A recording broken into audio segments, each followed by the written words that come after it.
welcome to Battle of the Christmas Movies between Lifetime and Hallmark. Alright, be sure to subscribe, hit that notification bell, and let's get started. Lifetime! First up is Christmas Ever After. First of all, yay! I really liked this one. I thought it was great. I was feeling the romance, the personalities. It was really good. I enjoyed it a lot. But, okay. Well, actually, first, let me tell you about it. So, this one is about a author. She writes romance novels, and she seems to be having a difficult time with this particular book that she's having to write because her male lead right now is seeming more like a fantasy than a real person.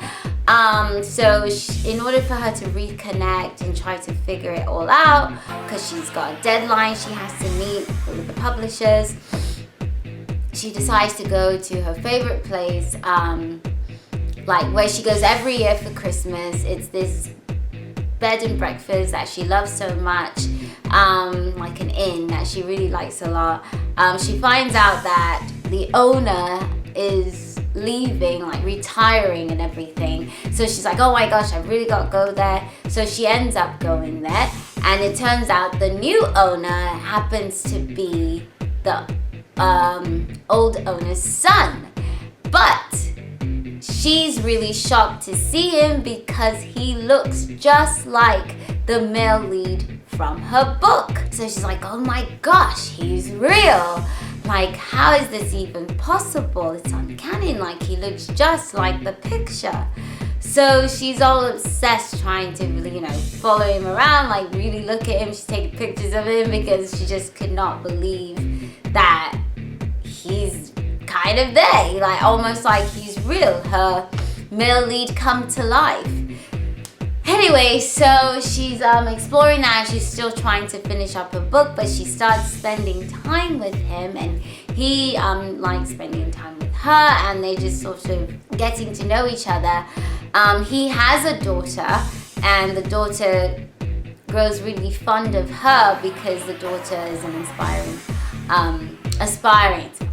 aspiring writer herself. She's pretty young, but she knows she wants to write someday. So they kind of bond with that. But at one point, they get stuck in a room together, and she ends up letting him know, oh my gosh, you look so much like the guy from my book. And she shows him the painting, and he's quite shocked. Of course, I assumed it's probably because it actually was him, or at least inspired by him. So he was once married, but his wife died 3 years prior, and now he's been having difficulty like moving on and all that, so reconnecting with someone. So he's not used to having such a great connection with someone, and he does with her. So what happens? They're spending all this time together, they're really liking each other, but there's this other woman that he went to school with, and it seems she's always liked him, and she's pretty obvious about it, quite flirty with him, and she's always there. Anytime him and the other girl are together. Her name's Izzy, yes, and his name is Matthew. But yeah, so yeah, this person is constantly like in his face, and it's pretty obvious that she likes him. But it's pretty clear that, Matt is liking Izzy, and Izzy is liking Matt. And all this time they're spending together, and things that he says to her, she's putting it in her book because she's been inspired, and she's all excited now. She's happy, and she's enjoying herself because she's never experienced anything like this in a long time. So all of that is going on, and everyone can kind of see that they're having feelings for each other. And finally, he comes clean that, hey, my wife was the person that actually painted the original picture, because his wife tended to commission certain artworks of hers. And she was like, oh wow, whoa, that's so That's so strange. It's like, that's more than just a coincidence. That's really odd, you know? It's almost like fate in some ways. And he's like, you know how I feel about you, you know, but I just need to kind of clear my head about certain things. And she's like, yeah, I agree. And she tries to go back to finish up her book, but she's having a hard time. She's like, the story's just not finished. I can't finish this because it just hasn't ended. Because at this point, the story is basically her story with Matt. So she goes back out and hello. You know it, I know it. What happens? The oh so famous drama of misunderstanding, assumption, mistake, call it what you want. It always happens. And this is where they lost me. They lost me here. I was like, darn it, they were so close. Why? Because, okay, she decides she's coming back out, and then who does she see? I don't even need to be able to see in order to know what happened in this particular scene. Of course, she comes out and she sees Matt talking to Jessica, that other girl that's been really flirty with him. And then she's like, oh no, of course not. She goes off sad and all that and decides to leave abruptly. She finishes the book. Obviously, she created some sort of ending that's between her lead male not ending up with the lead female character, because obviously Matt's not into her. So she's going off, she's leaving on Christmas because, you know, you just gotta have that drama. And her friend actually calls her up and is like, oh, hey, oh, wow, we love the book, but there's something about the ending. You know, we need a happy ending. They don't end up together after all of that. And she's like, well, yeah, that doesn't always happen. And she's like, the friend is like, oh, wait, is this about the book or is this about you and Matt? And it's like, well, it didn't work out. And the friend is like, well, did you at least tell him how you felt? And she's like, well, no, not really, not in so many words. Like, well, duh.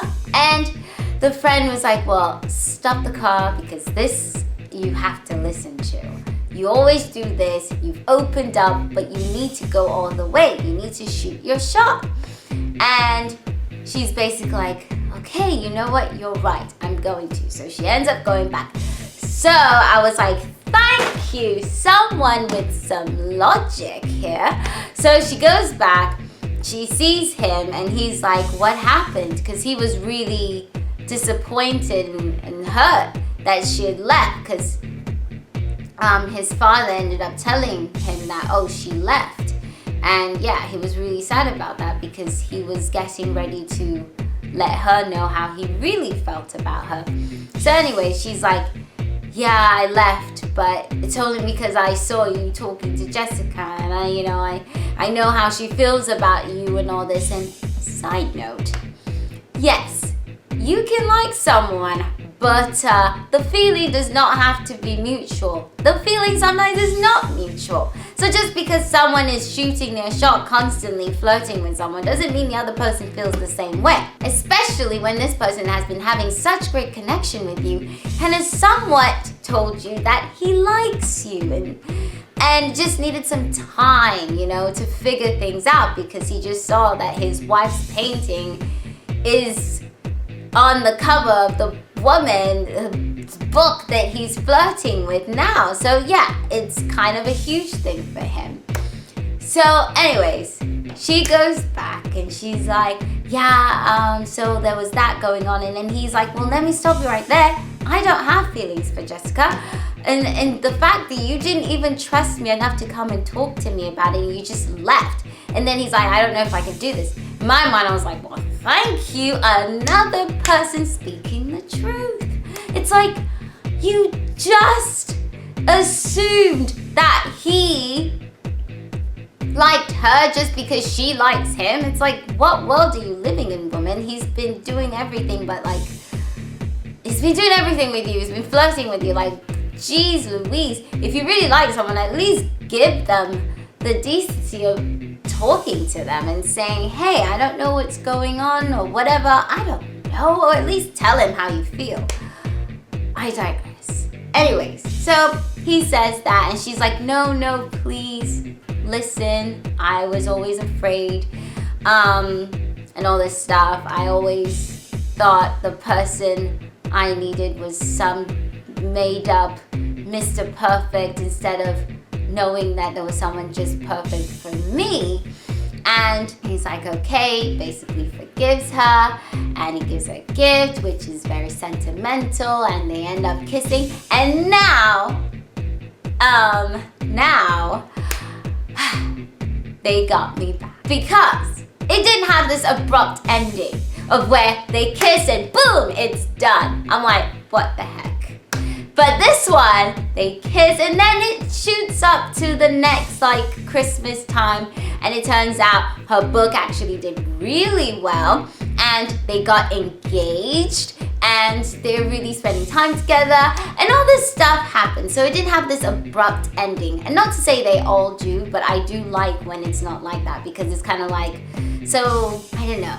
It's like you spend this whole time and then it's like the end, it's like, oh, kiss, boom, it's done. Like, it's like, give me a little bit more time to feel this romance that's happening here. But I really did like it. So they almost lost me with that whole drama part of assuming stuff like that. And I know, yes, there has to be some sort of drama or like conflict or whatever, but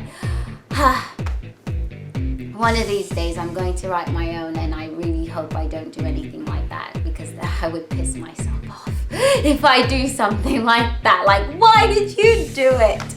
I feel like there are ways to do it without having this, but I think they got me back because, so I give them a pass on that because they spoke logic. The friend spoke logic, and the Matt guy, he spoke logic to her. So I was like, okay, fine. Because they were logical with their thinking, fine. Yes, I am full on. I am back. I was like, yay! They got me back. It was so romantic. I loved it so much. And I liked him. The chemistry was fantastic. If you can't tell how much I like that. And he sounds really cute. He sounds really cute. I wish I could see what it looks like, but anyways, he sounds really cute. And yeah, and I do always like, I love romance novels, and this was sort of feeling a little bit like one. So I definitely enjoyed it a lot. I loved it, especially because, like I said, didn't have that abrupt ending. Kiss and boom, it's done, next movie. This one, I was like, okay, they kiss, and then fine, I get a little bit more at the end, where of course they kiss again, but this time I feel good because it wasn't just like this drama happened and then all of a sudden they found each other again, boom, kiss, done. So yeah, they got me back. Oh my gosh, by far. I can't say this is my favorite, but this is like definitely on top of the list because I genuinely enjoyed it the whole way through, and I liked his personality. Very cool, calm, and funny. He almost reminds me of the guy, DeRusso from NCIS. DeRusso. Yeah. Anyways, he reminds me of that personality, like, because I did like him from NCIS. But anyways, yeah, so he had that sort of personality. I don't know what it looks like, but I liked him. So yeah, the whole thing was pretty good. I enjoyed it very much. That was Christmas Ever After. You know, I perfectly understand that emotions can sometimes be irrational, but I just feel like they could be a little bit more thought just before everything comes crashing. But alright, next up, the Santa Squad. This one was about a woman who comes back to town. It turns out she doesn't have a job for the holidays. She's looking for something sort of fill her time. She'll have something in the new year, but she needs something to cover the holidays. So she meets up with her friend asking, well, does he have any available positions? He works at a senior living facility. He was like, no at first, because it seemed like all the seniors and staff, majority of the staff had gone for a vacation to like the Bahamas or something like that. But it turns out 2 of them stayed behind, so he ended up actually needing her help. He wasn't expecting that. So it was a man named Bill and then the older woman named Corinne, and it turns out they actually liked each other, and the only reason why one stayed behind the other because they thought the other one was going to be by themselves. So they each lied to each other and said, oh no, I just didn't feel like going. The Bill said, oh, I'm seasick, even though he was actually, I think, a captain of the Navy or something like that on a ship. So it was kind of funny. Obviously, so her friend actually ends up seeing a wanted sign for someone I was looking for, someone to shop for them for the holidays, and the particular company or whatever is called the Santa Squad. So she goes, oh, this is perfect for me. So she ends up getting the gig, and when she goes and meets the family, it turns out she's going to be doing the shopping and decorating for this really rich CEO man and his 2 daughters, and he's got this really snobby girlfriend at the time, who ends up leaving out of the picture because she just didn't seem to want his children in the picture, and he picked that up, you know, very quickly, at least in this particular movie, in this scene. I'm not sure how long they've been together, but yeah, eventually he caught on that she's just wanting him in the picture and not his children. So eventually she does end up really falling in love with the children. They were kind of feeling very lonely because they're not getting to spend enough time with their dad. And one of the daughters is really like studious, and she's just focused on everything about school and studying, only because she wants to be perfect and she's so afraid of failing. But she learns to have a bit more fun and to relax and not put so much pressure on herself. And the other girl is a fantastic artist. She loves to draw, but she used to hide it because she thought she would be told to stop because it wasn't something she was supposed to do. But turns out she's really good and she can do it. So those were the kids. They end up falling in love with the woman, and I thought it was so cute. The studious daughter ends up meeting the Bill, the captain of the Navy ship person, and they end up kicking it off pretty well. She's like telling him all these facts, and he's telling her all these facts, and it's just like a really great friendship being built there with like 2 different ages. But it turns out something went wrong with his medication, and it seemed like they weren't sure if he was well, and then they all came to the hospital and they all acted like they were his family, and it was just so exciting. It was really touching, actually. This part, to be quite honest with you, made me cry because it was touching, you know? Like, he didn't have anyone else and they were all there for him. And yeah, so that was really cool to just know they all rallied around him like that. But her, obviously this is a love story, she ends up falling in love with the CEO and he ends up falling in love with her. But of course there was this bit of the drama part of it. But this one wasn't so bad because the house almost burnt down, because it turns out one of the kids actually left like the cloth or something. Oh, an oven mitt. Yeah. Was it the oven mitt or cloth? Oven mitt, we'll go with that. Left that in the oven and it started a bit of a fire, and the kitchen would have burnt down, and he was so afraid that he's like, he basically fires her and says, all I have are my children and stuff like that. So she's, hurt by it, and the kids are hurt because they want her to stay and it wasn't her fault. They end up telling him. He ends up being very, very apologetic because he overreacted. Overall, I really liked it. It had its weird moments, but where it just felt like there was a bit of a disconnect. But at the same time, it was good. Like I said, it had its moments, but it was overall a good movie. I liked it.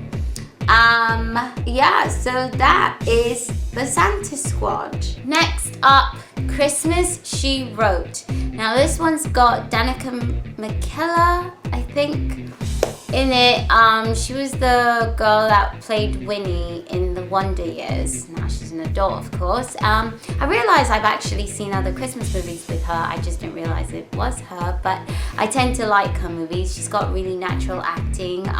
It's her chemistry with her co-stars as well is really good. Now in this one, Christmas She Wrote, she plays a lifestyle columnist that writes about being your best self and living your best life, all that sort of thing.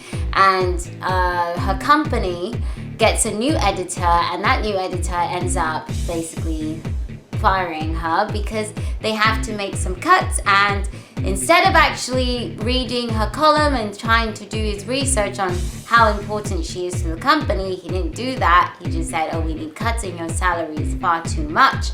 So she ends up going back to her hometown to visit her sister, spend the holidays there with her, and while she's there, she ends up picking up writing a Christmas edition column for the paper there, the local paper there. But prior to that, the editor that fired her ends up getting a call from his boss, and that boss tells him if he does not get her back, because her fans are livid and upset, if he doesn't get her back, that he's also fired, that he has to look for another job. So obviously he's calling and calling and calling her, trying to reach her. She keeps ignoring all of his calls. Now I have to say, this part kind of got a little bit annoying because I was like, just pick up the phone. But I mean, I get it. You're not really trying to talk to the person who fired you, but then, you know, you have to wonder, well, why is this person trying to reach me so terribly, you know, like so badly? But anyways, he ends up emailing. She deletes the email. He calls multiple times. She doesn't. But obviously, it's the drama of it all. If everything went smoothly, then there would not be a movie. So anyways, so he ends up flying over to where she is, and just to try to convince her to come back to the paper. She's like, no. She ends up doing these activities for the Christmas column that she's doing, and he ends up joining in and says, well, I'm not leaving until you come back. And he actually turns out to be a cool person. They enjoy each other's company. He joins in on the fun, and they're spending a lot of time together. Now, initially, before she started her column back at that company, she had had a heartbreak where her fiance at the time ends up getting an offer to go to Haiti and do some work there, and it was 2 weeks before their wedding. She ends up having to break it off because he was like, she should drop everything and come with him, and she just wasn't ready to do that. You know, she was a therapist at the time. She had her practice. Things were going well for her, so that was a lot of change. Well, they end up leaving. She was heartbroken. She ends up then flying to New York, and that's when she joined the company and started the whole column thing. But now she's having a great time. She's trying to figure out what she's gonna do, and this miraculously, this ex-fiance shows up again, and hello and behold, he wants to get back with her. But either way, yeah, he wants to get back with her, but she's like not really sure about that because she wasn't ready, because, you know, she's starting to catch feelings for this new person. Tripp was his name, the guy that was the editor that fired her. Now that she's getting to know him more, she's like, oh, I don't know. But yeah, well, of course, as usual, the drama of it all. He ends up making a flub so she's been writing a novel for quite some time, but she never finished it because she just thought it was way too personal to put out there. She finally, after spending time with Tripp and, you know, just regaining her confidence all over again, she decides, okay, she's gonna finish the novel, and she wanted him to read it. Okay, great. He reads it, but instead of just reading it and just saying it was lovely and all of this stuff, he decides to contact his contacts and try to get it published and say, oh, I sent it to the publishers. They want to publish it. Oh, and I sent it to the old boss. He wants to give you a book deal and all this stuff. And she was like, what? This was something very, very personal, and I wanted to share that with you. And instead, she was confusing it, thinking that he just wanted to keep his job. But really, he just really wanted her to be happy, and he knew that would make her happy. But yeah, So I was like, oh man, that was something personal. How do you go and show it to someone else when it took her forever to just finish it? But anyway, so that happened. Either way, good, that was the whole drama of it all. But things end up well. He ends up quitting his job anyways because it turns out it wasn't really something he wanted to be doing. It was just what his father always thought he should be doing, where his focus should be. But she ends up staying. But she decides she's going to go back, but she's going to work from her hometown because it's a column. You can just send it. It's online. So it's very remote when you can do that with your job. So, and then he got a job as a Christmas reporter just a couple hours away from where she's going to be. And so once again, they will end up together and it ends up special. She decides she is going to publish her book. And yeah, all well ends well. It was really good. I liked it. Yeah, I really liked it. It was romantic as usual. I will say though, about these movies, they sure end abruptly. Like, the only thing about it is like, right after the kiss, it's like, all right, well that's it. End of movie. It was just like so abrupt. I was like, okay, well then. Can you give me a moment to catch my feelings about this moment that just happened? Anyways, but yeah, so they do that. But alright, it was a great movie. I did like it. Now this Dan dude, I will say though, the ex-fiance, he just kept popping up. And I'm just like, when you realize you're starting to like someone else and then someone else just decides to keep getting back in the picture and you're like, get out, Dan. She doesn't want you anymore. But anyways, that's what I was thinking about him. He just kept showing up and it was like, oh my gosh. Anyways, but isn't it nice to have multiple people that are interested in you? But anyways, it was good. Liked it. Yeah. So Danica McKellar in Christmas She Wrote. Good stuff. Alright, thanks for watching and we will like it's just me. What is going on? I will see you next time. Oh yeah, and this was that was Hallmark, by the way. Hallmark. Good stuff. 10s. But alright. See you next time. Bye.